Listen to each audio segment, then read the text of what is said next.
Today's Tuesday tip is going to be about sharpening your water-soluble marking pencils. Sometimes we start out with our pencil that looks like this, and after the first sharpening, we end up with something like this or even smaller. Why is that?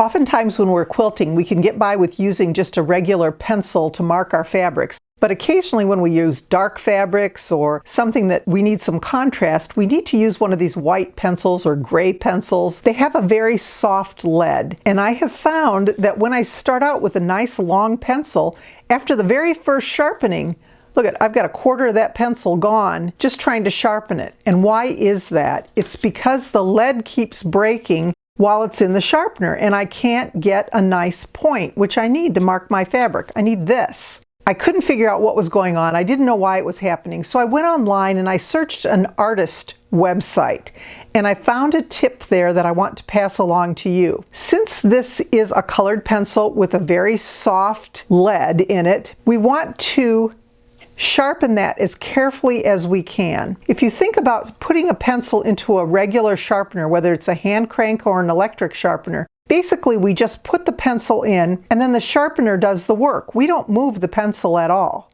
But for some reason, when we're using one of these kinds of sharpeners, we put the pencil in and then we turn the pencil. And as you can see, there is absolutely no way to keep that pencil straight inside of the sharpener.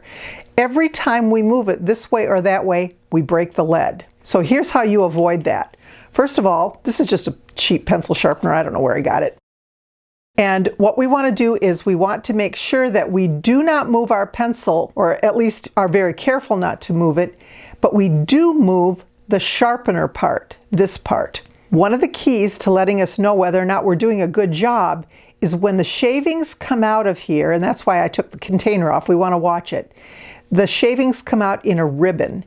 If they come out in a ribbon, we are going to get a really nice point on our pencil.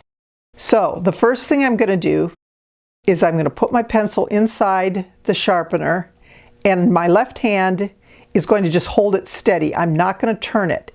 What I am going to do is I'm going to turn my sharpener. And you can see as I'm turning it, it's coming out in a nice ribbon. And that's what we want. We don't want it to come out in little shavings or little chunks, little chips, because when we do, we know that we are doing damage to that lead inside the pencil. Now I'm going to check it, and it's coming out nicely. This was really broken, so I want a nice point on it, and I'm going to keep going. And there I have a really nice point on my pencil that I can use, and it is not broken.